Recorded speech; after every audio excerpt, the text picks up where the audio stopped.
right into the intuition test today. Part because I did not play poker last night. Took one night off, at least one. But in terms of what I did manifest on my way to abundance in the last 24 hours, I did get a response from someone, I don't want to reveal all the info, someone very high up in tarot who I just decided, you know what, I'm going to email them and tell them about my research and just ask for their opinion. What do they think of what I'm doing and how much it can prove? And I got a very nice, thoughtful response, and the person said they would be very interested to see more. So there you have it.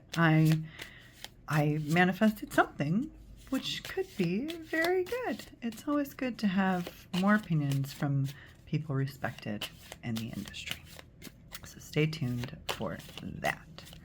And now let's go ahead and do our red-black test.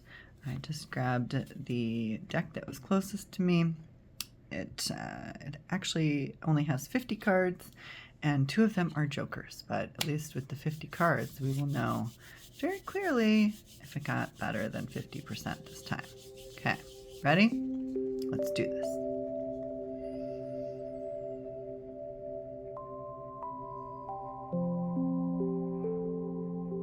Red.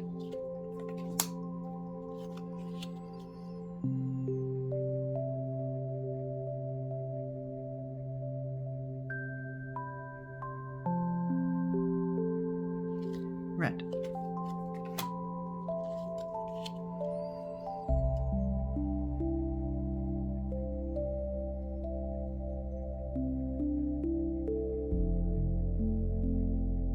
Black.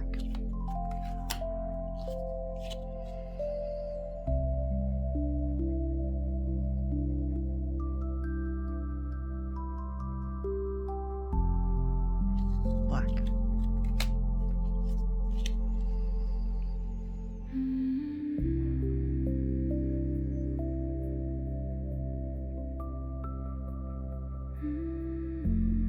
Red.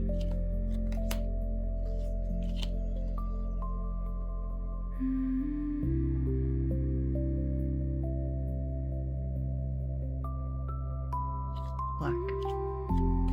Whew, I had a good streak going there.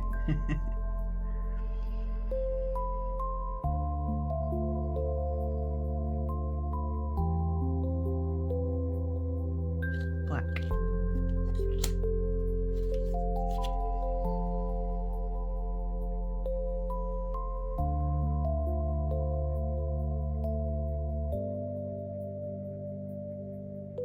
Black.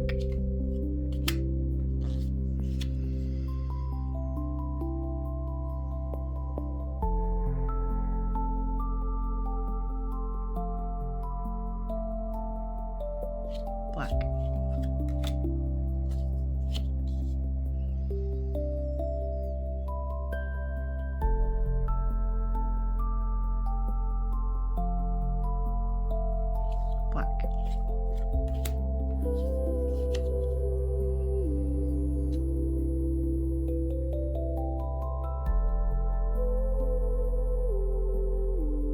Black.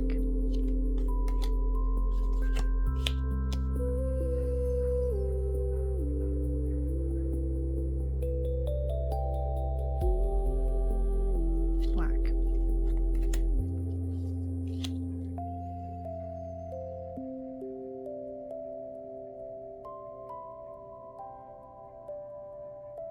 Black.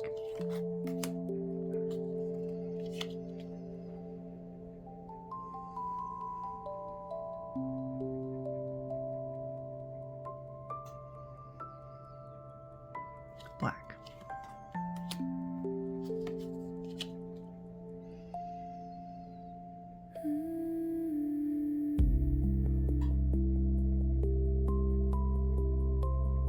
Black.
Black.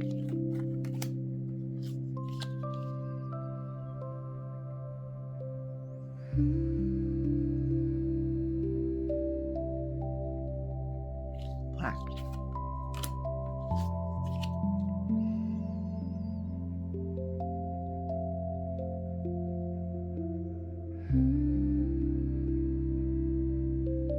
Red.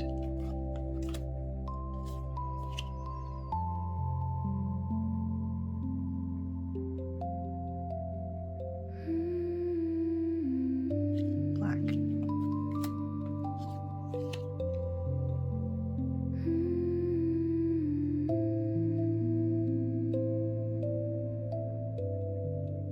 Red.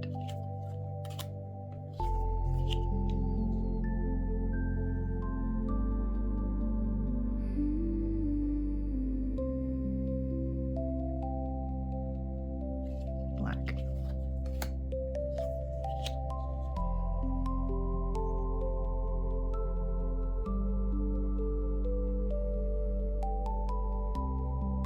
Red.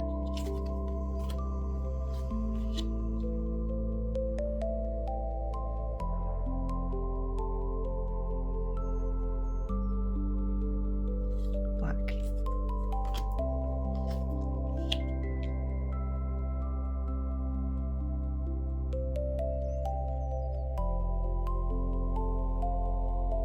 Black.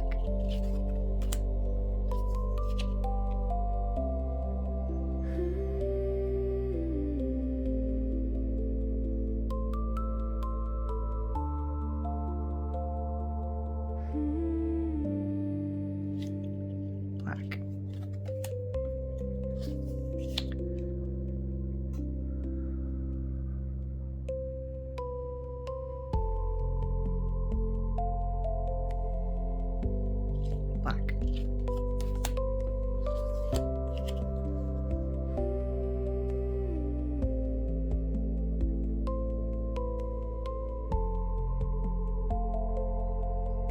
Red.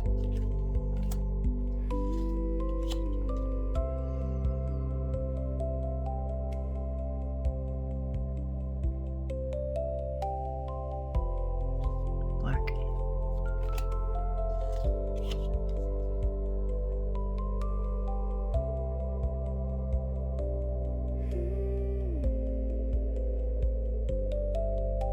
Black.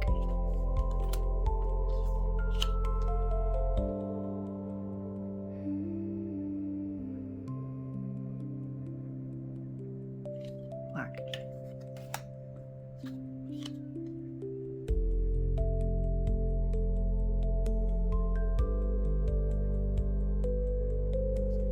Black.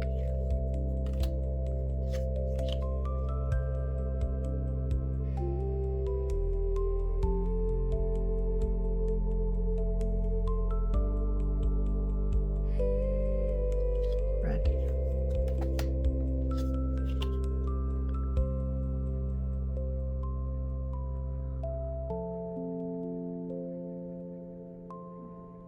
Red.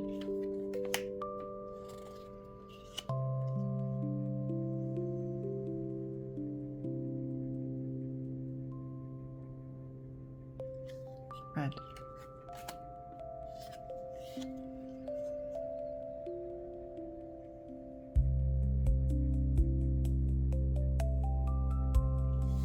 Black.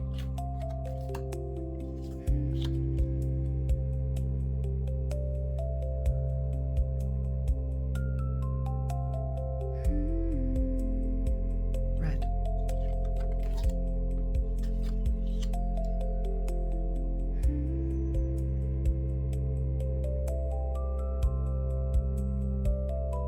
Red.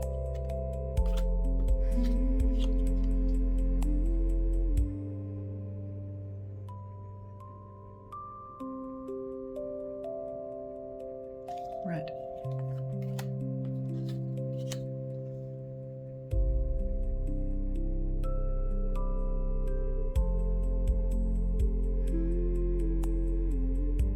Black.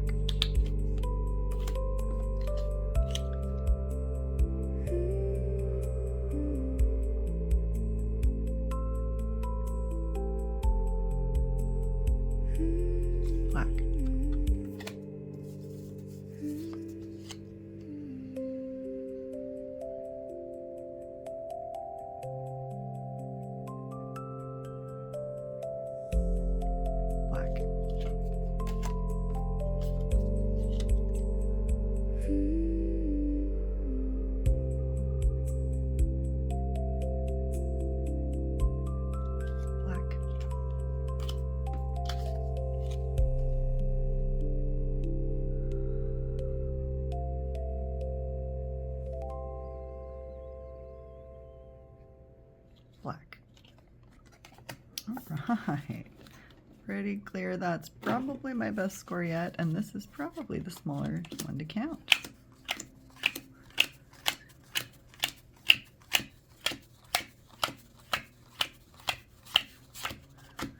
Woo! Finally in the other direction. So that's 19 of them that I got wrong, which means that I got 31 of them correct. Yay me. Those numbers, I can't do that math right now to give you a percent, but you know, that's like 2/3-ish. That's a pretty darn good score. That's the kind of score I am going for. Yay. All right, let's pick a hand for our manifestation exercise and see. I don't know, does it seem like a pocket aces kind of a day? Why not, you know? Okay. So we're going to need the ace of clubs and the ace of spades for our hand. And here we go. So if the rebuy period of the $5 tournament was almost over and I was in middle position 2 with pocket aces, holding only 11K. That's not huge. I'm thinking of the $5 Mystery Bounty tournament that I play in quite a lot, in which the starting stack is only 8,000. So this would mean that you'd gone up a little bit, but the blinds are really creeping up on you, and you're feeling the need to go all in. At least that is often what happens at this portion of that tournament when the rebuy period is almost over. There's some people who have bought in super duper late who are trying to just double up and play or don't play. And then there's people who've been in there for a long time who are like, you know what, I'm either going to double up or I'm not playing anymore. So that being said, because that means you're very likely to get called no matter what you do with these pocket aces when they have just literally anything. Lots of people could be going for something very lucky. So, like I said yesterday, if you were here, though, this ace is about taking the initiative. And I often believe this ace is about an all-in. How bad? So, in that meaning, I would want to put out some sort of a raise or bet to find out how badly people want to go all in and seek total transformation with their cards. So, how are we going to play this hand? 135 out of 155 players remain. When I wrote this playable hand, I was thinking of live tournament scenarios, so that's why there's about that many players. This is not written in the online scene scenario, which is funny because you would not have a $5 tournament in person, so I apologize. But the reality is that there could very well be about 135 players left. The number of total entries, though, would be more like 700 to 900, 600 to 900. And who knows actually how many players that represents, though. So anyhow, calling myself on a slightly implausible scenario and continuing on. Starting stack was 5,000, as what I say here. Double rebuys are allowed. Now that's something actually I haven't even seen that in a rebuy tournament in a long time, but when I first started playing, probably the first rebuy tournament I ever played in, which I swore was going to be my last, I remember it very, very well because I was playing smart and I doubled up with something, took some lady out of the tournament, and she double rebuyed and had just as many chips as me in one flippin' second, and I was pissed. I was like, what is this tournament format? How is that allowed? Perhaps that's why I haven't heard of them in a long time. So hopefully you'll never have to encounter this, but it definitely changes the feel of the game, and it would turn a live tournament into the fishy $5 tournament kind of a scenario. So I'm guessing you probably had enough of my explaining my way I wrote this hand away. Okay. Under the gun is going to call with 20,000 behind. We are still just at the minimum bet here. He's calling the big blind.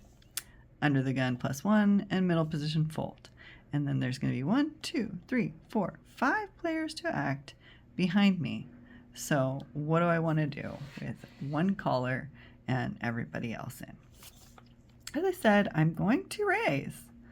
Be the first person to raise. Thankfully, he didn't raise, he just called. If he was the first person to raise, that would be something I would want to pay attention to, because I could no longer be the one to take the initiative. It had already been taken. So I am gonna say, you know, when it gets to that point that people are pondering going all in more easily, I really like to push them to find out that. Of course, so I guess what I'm going to say is I'm going to raise to 2,000. Because even though it might make more sense just to, I mean, logically speaking, it makes more sense to just push all in and use the entire weight of my stack to try and make sure that these people who could call very lightly won't call. However, I say if they're going to call lightly, they're going to call. So it doesn't really matter if I raise to 2,000 or raise to 11,000, they're probably going to call. What's less likely or more unknown is whether or not they will re-raise all in. How bad do they want to go all in? So I'm going to raise to 2,000 to see if they want to go all in. We're going to say that hijack and cut off, fold. Button here is the big stack, in case you can't read that. He has 95,000. And we're going to say he calls, which is a strange move for Button to make in that situation, unless he really, really wants to call any bet that you put out there. If he was pocket aces, it might logically make sense because he's going to leave it open to everybody raising it up even more. So anyways, Button calls.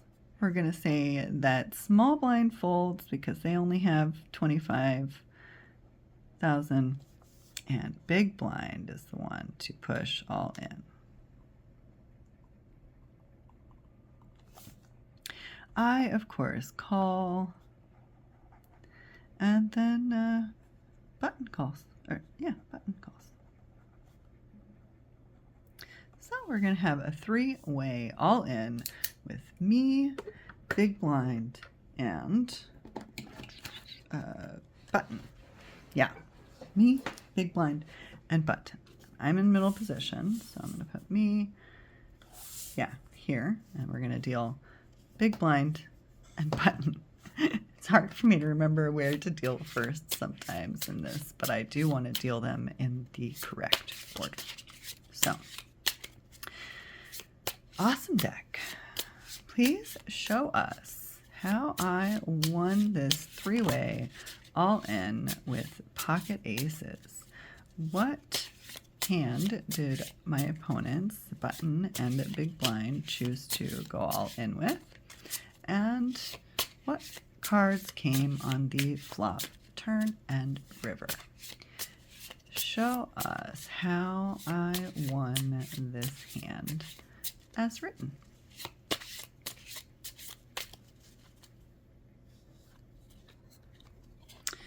Okay, so big blind, Button, big blind, Button, burning, and turning the flop.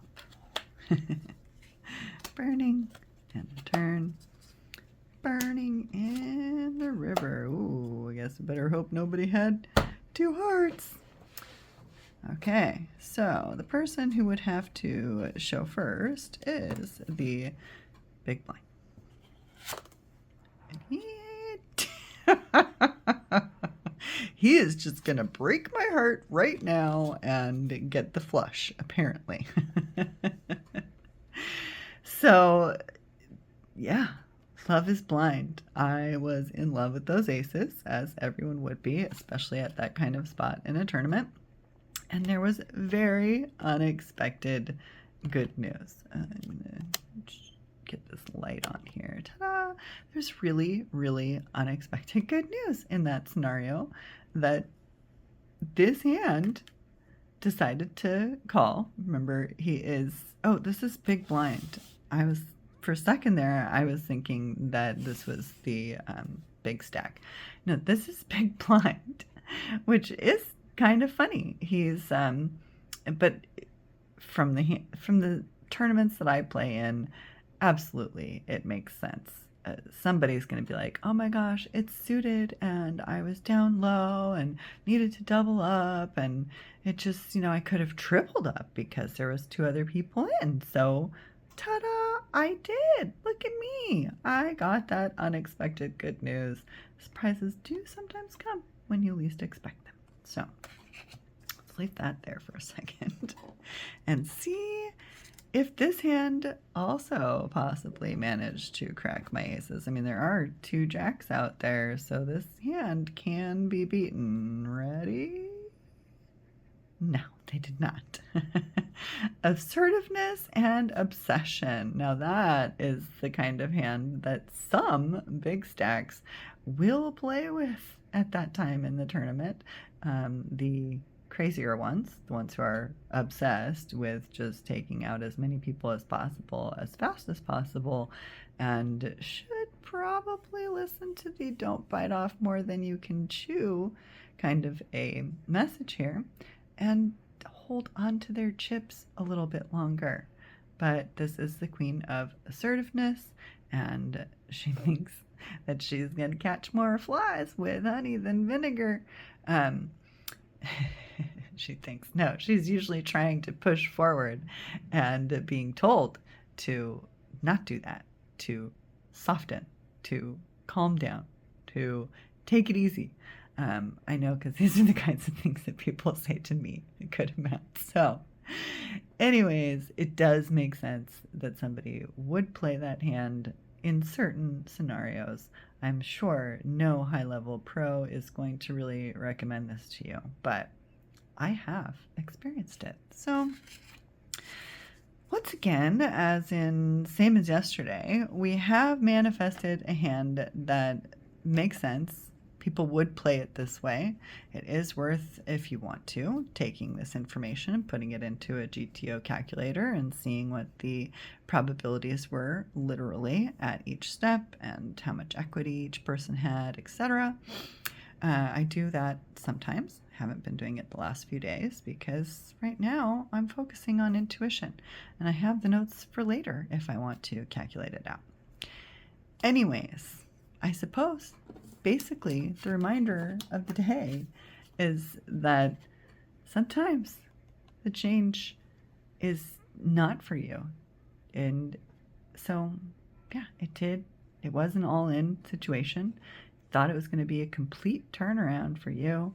You did take the initiative, you did create the opportunity and bring the action. And yet, still, that money was here today and it is gone.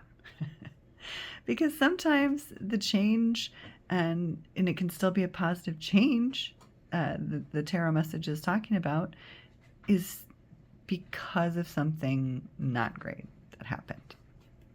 That is why people are constantly debating whether or not it is a positive or a negative card, because even when it's difficult and it's implying a difficult situation that we don't want to deal with, the darkest before the dawn kind of a scenario,